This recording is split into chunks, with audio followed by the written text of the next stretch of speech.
Hi, hello. Welcome back to my channel. If we're just meeting, my name is Alina and I'm a certified personal trainer, and I use this channel to share all my tips and tricks for health and fitness, especially for those who are new to fitness. So in this video, I'm going to go through a workout that I did the other day that you can do at home with just your body weight and a pair of dumbbells, or you can use water bottles or cans or whatever you have. And the great thing about this is that you can tailor it however you want. So when I did it, I did one after the other, 40 seconds on and 20 seconds off, and I just kept going, and then I repeated it around 3 or 4 times. So you can do as many rounds as you want based on your fitness level. If you do want to make it easier, I would recommend doing the exercise for a shorter amount of time. So you can do 30 seconds on, 30 seconds off, or whatever permutation you want. So let's get started. The first exercise is called Froggies, and they look really simple, but they are incredibly difficult, so proceed with caution.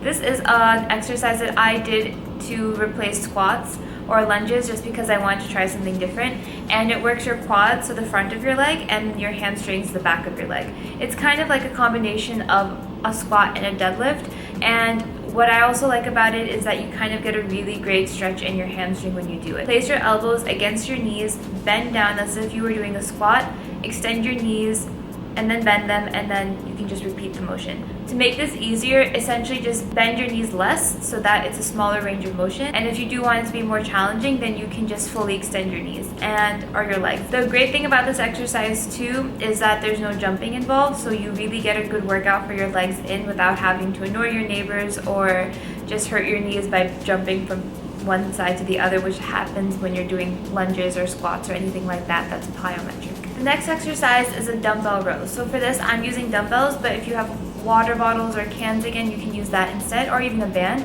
But the reason I like this exercise is because it's a staple move for your back and your biceps. So as a reminder, whenever you do an exercise for your back, you'll end up probably working your biceps too. They kind of go hand in hand. So your bicep is the upper muscle on your arm.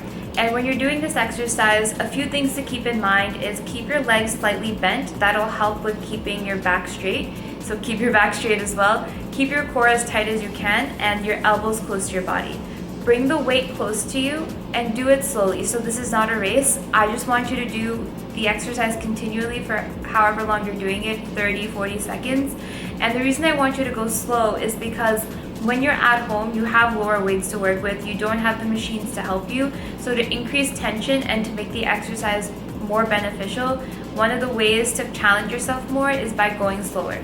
So that is one of the reasons, especially when you are trying to really feel that muscle working. So go slower. I like to count until 2 or 3 when doing my reps, and that kind of helps me keep doing that. The next exercise is a walking push-up. So this is a little different than a standard push-up, and the reason I like this is because I think it's more beginner friendly, and you can do it for a longer period of time.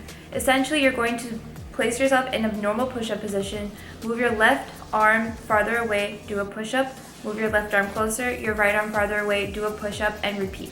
And the reason I like this is because the walking back and forth is a way to keep your core engaged while also giving your chest and your triceps, which are the muscles that you're working during this exercise, a little bit of a break so that you can keep going. A lot of people, when they try and do push-ups starting out, kind of miss the point of working gradually and becoming stronger slowly, and so they try and just do push-ups straight away and then they become discouraged. Whereas if you try this type of variation, you can get those muscles activated and stronger, build your endurance, and work your way up. So again, try and do as many as you can in the 30 or 40 seconds that you're doing this exercise, but make sure that if you do feel any type of discomfort in your elbow or in your shoulder, reposition, or try placing your hands on a sofa or a table and adding an incline, and that'll take some of the pressure off. The next exercise is a leg raise. And I love this exercise because it's basic, you can do it anywhere, and it works your lower abs, which I get asked about a lot. One of the tricks for this exercise though is if you feel any discomfort in your lower back, place your hands like I have in the video behind you, so basically right where your lower back is, and that'll help support that part of your body while you're doing this exercise. If this is too difficult for you, there's no need to worry about it. You can bend your leg in a 90-degree angle and do a reverse crunch instead. That's an easier version that works the same exact muscles, but it'll help you build up. So one thing that I like to do is do as many leg raises as I can, and if I still have time left in my 40 seconds of doing the exercise, I'll switch to reverse crunches until I've met the rest of the time, and that way I'm still working, but I'm not dying at the end. If you've been on this channel before, then you know one of my favorite exercises is the donkey kick. And the reason I like it is because it's convenient.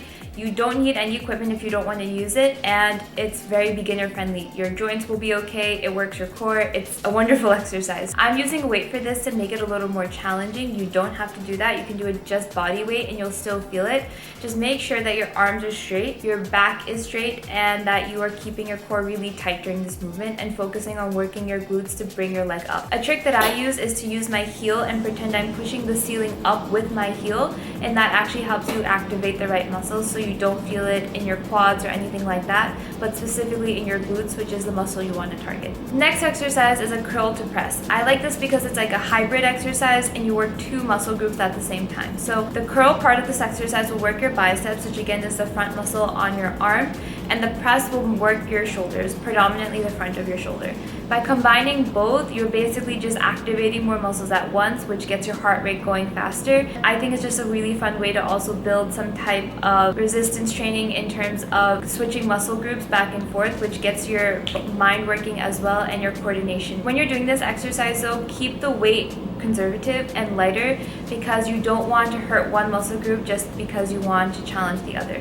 And by that I mean, if your shoulders are weaker than your biceps, choose the weight that your shoulders can handle instead of a heavier weight that might actually end up injuring you. The next exercise is a fan favorite, and I think it's because it's a little bit easier than the others, but it's a hyperextension. I love doing these because they work your lower back and are just a really great way to also help your posture and keep your lower back healthy when you're doing heavier exercises like squats and lunges and all the rest of it. When you're doing this exercise though, focus on keeping your head down.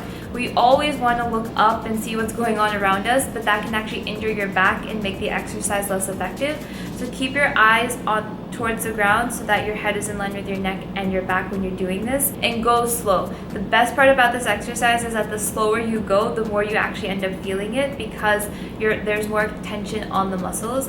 By going fast, you might actually just end up hurting yourself instead of feeling it in the right muscle groups. The next exercise is a plank twist. So I like this because it's a way to just make planks more interesting, but hold the plank on your forearm, and if that is challenging enough for you, you can just stick to that. Or if you want, you can add this twisting motion. And the reason I like adding this motion is because it works your obliques as well. A normal plank works your transverse abdominis, which is the inner abdominal muscle that basically helps you with your posture and your breathing and all of that. By adding in your obliques, all you're doing is making it a little bit more challenging. If you want, you can try adding the twist, and if it becomes too difficult for the 30 or 40 seconds you're doing this exercise, you can stop and just hold the normal plank as well. Both are effective, also will work your shoulders along with your core. The next and final exercise is a tricep extension with a weight. So I'm using a dumbbell. Again, you can use a water bottle, a can, or whatever you find, a book even. This is a really great way to just isolate your triceps, which are the lower muscles in your arm, and that's usually a place that people complain about having less definition or anything like that because we don't focus on that muscle a lot. So this is one really great targeted exercise for it. Keep your elbows close to your head instead of flailing out like this, and focus on trying to only use your tricep instead of momentum to bring the weight up, and keep the weight lower when you're just starting out. Keeping the weight lower will actually help you focus on using the right muscle instead of just trying to get through the motion as fast as possible. So again, with this one, I recommend going slower because that way you'll actually end up feeling it. And if the weight is too heavy, drop it immediately because you don't want to risk hurting your arm or your shoulder. And that's it, you're done. So those are the 10 exercises that I recommend doing all the way through for 30 seconds on, 30 seconds off, 40 seconds on, 20 seconds off, whatever you want to do based on your level, your experience, your energy. And it's a really great way to work your entire body while also just making sure that you're being safe. So try it out and let me know how it goes. As always, you can always leave a comment and let me know what you thought, or if you have any other types of videos that you want me to do. I would really appreciate it if you liked and subscribed because it just makes this a lot more fun. And you can also find me on Instagram at @CoachAlina_ and message me there if you have any questions about health or fitness or whatever it is. I always love talking to you guys over there. So hope to see you next time in the next video.